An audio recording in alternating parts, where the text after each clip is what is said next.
ഓഹോ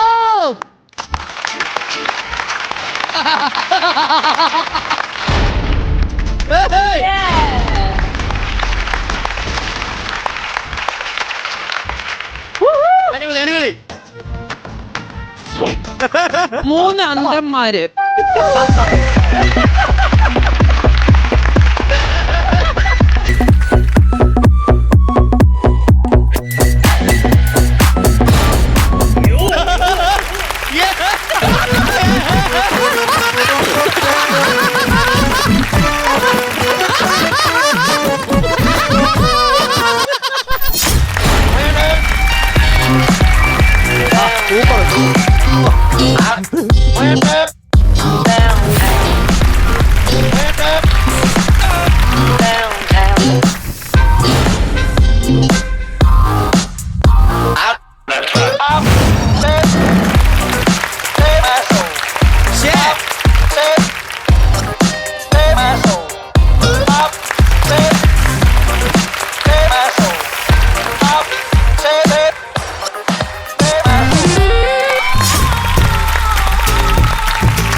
Heavy.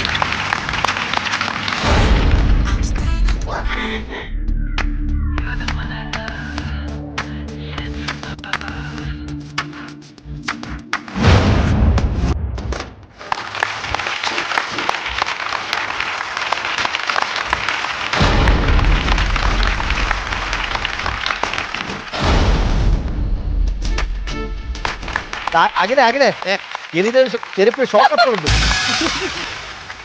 Guys ഒരു കൈയടി.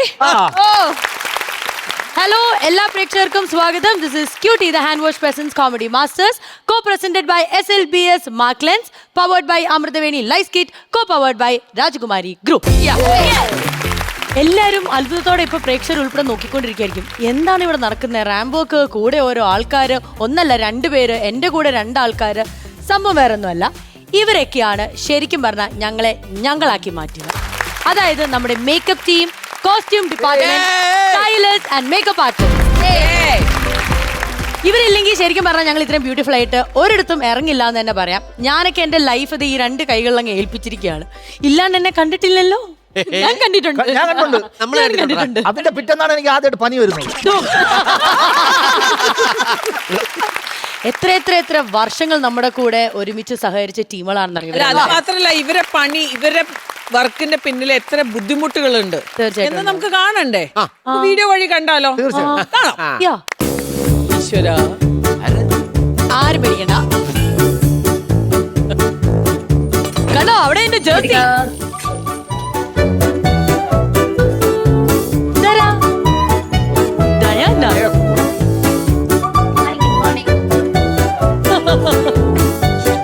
ഇതൊക്കെ ആരുടെ ഇത്? ഇവരൊക്കെ നമ്മളെ ഷൂട്ടിലുള്ളതല്ലേ ഇവിടെ? അതേപോലെ ഒരു മാറ്റമില്ല. അയ്യോടാ ഇറക്കിയത് പോലെ.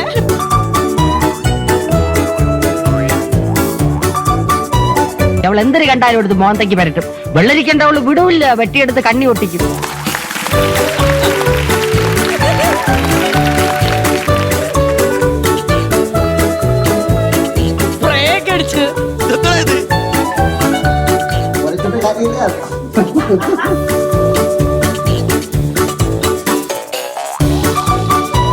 മേക്കപ്പ് കൂടുതലാണ് ചേട്ടാ. മേക്കപ്പ് കുറച്ച് കുറവാണെങ്കിലേ ഉള്ളൂ.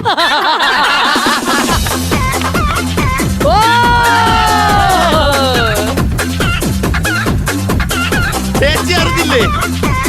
ചേച്ചി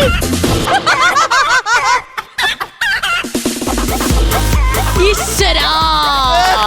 ഇതിൽ ഏറ്റവും കോമഡി എന്ന് പറയുന്നത് ചേച്ചിക്കുള്ള സർപ്രൈസ് ആയിരുന്നു. അറിഞ്ഞില്ലല്ലേ? ഇങ്ങട് വാടി. ചേച്ചി താരുണ്യ ചെയ്തതാണ്. അതെ, മനസ്സിലായി. ഒളിക്യാമറ കൊണ്ട് റൂമിൽ നിൽക്കുന്ന ആളാണ് താരു. ഓ, അല്ലാതെ ഈ ഒലി ക്യാമറ, ഓഡിയോ, വീഡിയോ എല്ലാം എന്റെ അടുത്ത് തന്നെയാണ് നടക്കുന്നത്. ചേച്ചിയുടെ ജീവിതം ഒരു സംഭവ ബഹുലമാണ്. ശരിക്കും പറഞ്ഞാൽ ഇന്ന് ഇവരെ കിട്ടിയോണ്ട് നമുക്ക് കുറെ കാര്യങ്ങൾ ചോദിച്ചറിയാനുണ്ട്. എന്ത് പറയുന്നു അതിനെ പറ്റി? എനിക്ക് ആക്ച്വലി ശ്വേത ചേച്ചിയുടെ ഒരു ഡേ ഇവരുടെ കൂടെ എങ്ങനെയാണ് തുടങ്ങുന്നതെന്നൊക്കെ എനിക്ക് അറിഞ്ഞാൽ കൊള്ളാം. അതെന്തായാലും ചേച്ചിയുടെ വീഡിയോ ലീക്കായി. അതെ, ഇനിയിപ്പോ എന്തായാലും താരുണ്യ എത്ര വർഷമായിട്ട് ചേച്ചിയായിട്ട് അസോസിയേറ്റ് ചെയ്യുന്നു ആസ് എ സ്റ്റൈലിസ്റ്റ്? ഞാനൊരു 5 വർഷമായിട്ട് അസോസിയേറ്റ് Okay. ചെയ്തു. എന്നാൽ ഞാനൊരു കാര്യം ചോദിക്കട്ടെ. നമുക്ക് ശ്വേത ചേച്ചി എന്ന് പറയുന്നത് എല്ലാവർക്കും അറിയാവുന്ന കുറെ കാര്യങ്ങളുണ്ട്. പക്ഷെ ഇതുവരെ നമുക്ക് അറിയാത്ത ശ്വേത ചേച്ചിയിൽ ഒളിഞ്ഞു കിടക്കുന്ന ആ ഒരു കുസൃതി തരം, അല്ലെങ്കിൽ ഒരു ഹാബിറ്റ്, ഒരു ഹോബി, അതെന്താന്നുള്ള എനിക്കറിയാം. അല്ല, അങ്ങനെ ഭയങ്കര രഹസ്യമൊന്നുമില്ല. നോർമലി ഞാൻ ഒരു ആർട്ടിസ്റ്റിന് കണ്ടിട്ടില്ലാത്തൊരു ഹാബിറ്റ് എന്ന് പറഞ്ഞാല് രാവിലെ റെഡി ആവാൻ കുളിയെല്ലാം കഴിഞ്ഞ് വന്ന് മേക്കപ്പ് ചെയ്ത് ഹെയർ എല്ലാം കഴിഞ്ഞിട്ട് ഒരു തവണ കൂടെ കുളിക്കും.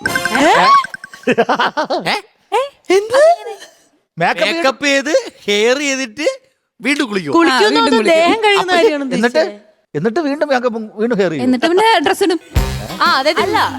Body wash. Body wash. അങ്ങനെ പറ. എന്നാലും അത് കൊള്ളാം. അത് ഞാൻ പൊതുവെ അങ്ങനെ ഒരു ആർട്ടിസ്റ്റും ചെയ്യുന്ന ഞാൻ കണ്ടിട്ടില്ല. അപ്പൊ അതാണ് എനിക്ക്. അപ്പൊ ചുരുക്കി പറഞ്ഞ ഈ എലീനൊന്നും കുളിക്കൂല. അല്ലല്ല, എനിക്ക് ഇടയ്ക്ക് ഈ സ്വഭാവമുണ്ട്. പക്ഷെ അതെനിക്ക് ഉദ്ദേശിച്ച അല്ല, ഇത് ഞാൻ പറഞ്ഞുതരാം. ഈ സ്വഭാവം നമ്മൾ 2 ആർട്ടിസ്റ്റിന് മാത്രമേ ഉള്ളൂ. ഒന്ന് തബ്ബു, ഒന്ന് എനിക്ക്. തബ്ബു പഠിപ്പിച്ചു തന്ന ഒരു ഹാബിറ്റാണ്. എന്ത് കുളിച്ചു കഴിഞ്ഞ് മേക്കപ്പ് എല്ലാം ഇട്ടാൽ ചിലപ്പോൾ ഷോർട്ട് 2 മണിക്കൂർ കഴിഞ്ഞിട്ടാണെങ്കിൽ 36 ജിമ്മ് പോവും. ഈ മേക്കപ്പും ഹെയർ എല്ലാം വെച്ച് ജിമ്മ് പോവും, വർക്കൗട്ട് ചെയ്യും. റെഡി ആവുമ്പോൾ വീണ്ടും ഒന്ന് മേല് കഴുകി എല്ലാം ഒന്ന് ടച്ചപ്പ് ചെയ്ത്.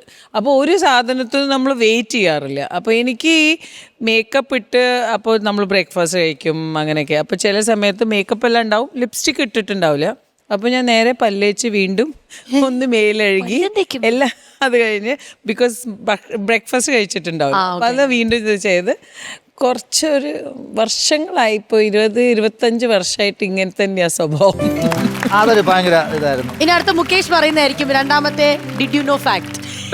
അത് അതേ ഉള്ള ഒരു സ്വഭാവം. അതിപ്പോ പറഞ്ഞു വേറെ എനിക്ക്. അല്ല മുകേഷേ, ചേച്ചിക്ക് ഹെയർ ചെയ്യുമ്പം അല്ലെങ്കിൽ മേക്കപ്പ് ചെയ്യുമ്പം എന്തെങ്കിലും ഒരു കാര്യം നിർബന്ധം കാണുമല്ലോ. ഇപ്പൊ ഞാൻ പറയാണ് ഈ സ്റ്റൈൽ വേണ്ട ചേച്ചി, ഈ സ്റ്റൈൽ മതി എന്ന് പറഞ്ഞാൽ ചില ഇഷ്ടങ്ങൾ കാണുമല്ലോ, നിർബന്ധമായിട്ടുള്ള എനിക്ക് ഇങ്ങനെ ചെയ്താലേ ഇഷ്ടമുള്ളൂ. ആ ചേച്ചി കുറെ അഡ്വൈസ് ഇങ്ങനെ പറയും, ലുക്ക് വൈസ് ചേച്ചി പറഞ്ഞു തരാണ്ട്. പിന്നെ ചേച്ചി ഹെയർ സ്പ്രേ തൊടിപ്പിക്കില്ല, ഹെയറിൽ തൊടിപ്പിക്കില്ല. അത് ചേച്ചിയുടെ നിർബന്ധമാണ്. ഹെയർ സ്പ്രേ പഠിപ്പിക്കാറില്ല. അപ്പൊ ഞങ്ങൾ വേറെ സാധനങ്ങളൊക്കെ ഉപയോഗിച്ചാണ് ചെയ്യാറ്. അത് മാത്രമേ ഉള്ളൂ. പറ്റിക്കാൻ പറ്റൂല പോലെ. ഇല്ല, ഒരിക്കലും ഇല്ല. നേരെ നേരെ അതെനിക്ക് ചേച്ചിയുടെ ഏറ്റവും കൂടുതൽ കണ്ടിരിക്കുന്ന ഒരു സ്വഭാവം. അപ്പൊ എന്തായാലും ശ്വേത ചേച്ചിയിൽ നിന്ന് നമ്മൾ തുടങ്ങിയിരിക്കുകയാണ് interesting facts about celebrities. And എൻ്റെ കൂടെ ഇത്രയും സമയം എന്താ പറയുക, ഈ ഒരു ഫ്ലോർ ഷെയർ ചെയ്ത എൻ്റെ personal makeup artist AJ and എൻ്റെ സ്റ്റൈലിസ്റ്റ് രശ്മി. എവിടെ പോയാലും രശ്മി AJ ഇല്ലാണ്ട് ഞാൻ പോയിട്ടില്ല, ജീവിച്ചിട്ടില്ല എന്നുള്ള. റോഹിത്തിനെക്കാട്ടിലും കൂടുതൽ ഇപ്പൊ സ്പെൻഡ് ചെയ്യുന്നത് ഇവരുടെ കൂടെയാണ് ശരിക്കും പറയുകയാണെങ്കിൽ. അവരെ കാണാൻ വേണ്ടി ഇരിക്കുന്നു. അതെ, ഇവരുടെ അടുത്ത് എന്ത് രഹസ്യം ചോദിച്ചാൽ അത് പരസ്യം ഇടിച്ച് ഞാൻ ഒറ്റ കാര്യം പറഞ്ഞാൽ മതി. എത്ര ലിറ്റർ പ്രൈമർ അടിച്ചാണ് ഇത് തുടങ്ങുന്നത് പണി? എലിയുടെ കൂടെ ഇപ്പോൾ ഓൾമോസ്റ്റ് 5 years ആയി ഞാൻ എലിനോട് ത്രൂ ഔട്ട് വർക്ക് ചെയ്യാൻ തുടങ്ങിയിട്ട്. അപ്പൊ അവളെ സ്കിന്നെ എനിക്ക് അറിയുന്നതുകൊണ്ട് അതനുസരിച്ചുള്ള മേക്കപ്പാണ് ഞാൻ ചെയ്യാറുള്ളത്. ഇതെങ്ങനെ ഒരു കടയിൽ സ്ഥിരം എടുക്കണം പ്രൈമർ? നമ്മൾ ദുബായിൽ നിന്നാണ് സാധനങ്ങൾ ഇറക്കുക. ഈ കാപ്പി കുടിക്കാൻ ഒറ്റ തച്ചിനങ്ങ് നിൽക്കും ഒരു 2-2.5 മണിക്കൂർ. അല്ല ഞാൻ നേരെ കളിക്കല്ലേ. അതല്ല, ഏജയുടെ ഒരു കാര്യം ഞാൻ പറയട്ടെ. അല്ല അങ്ങനെയല്ല, ഞാൻ പുറമെ നോക്കിക്കുന്ന കാര്യം. ഏജ് എലീനെ ഭയങ്കര കെയറിങ് ആണ്.